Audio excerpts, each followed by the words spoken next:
The clutch washer kit includes the inner and outer clutch drum washers, as well as the retaining C-clip that secures the clutch drum to the crankshaft. In addition to helping secure the clutch drum to the saw, the outer washer also acts as a shoulder to keep the chain on the sprocket. Because it comes in contact with the chain, the outer washer can wear over time. This wear will be accelerated if the chain is run with too little tension, which will allow the chain more side-to-side movement. Too little chain tension can also cause the chain to jump off the bar, which may damage the outer washer. The retainer C-clip should be replaced anytime it is removed. The metal clip will expand when it is removed and may not hold firmly if it is reused. Installing the clutch washer kit is a repair that you can do yourself, and I'm going to show you how. I'll begin by removing the side cover, the chain, and the bar.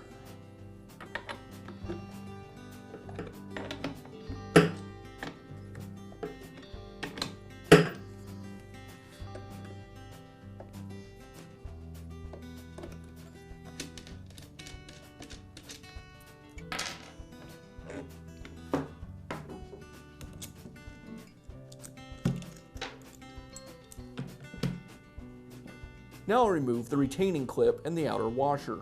I'll use a small screwdriver to carefully pry the retaining clip away from the crankshaft. I want to be careful not to lose the retaining clip as it comes loose.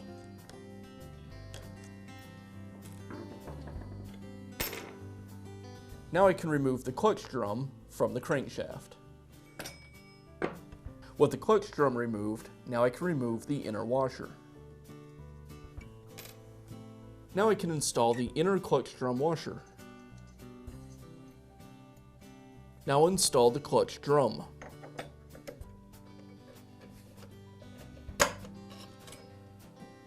Now install the outer clutch washer and secure everything with the retaining ring.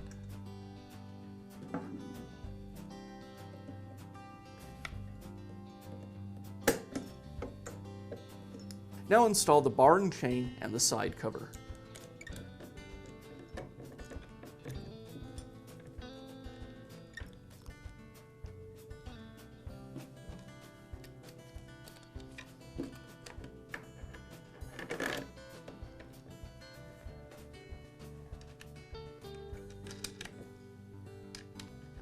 I'll loosely tighten the bar nuts and tension the chain. That looks good, so now I'll go ahead and tighten down the bar nuts.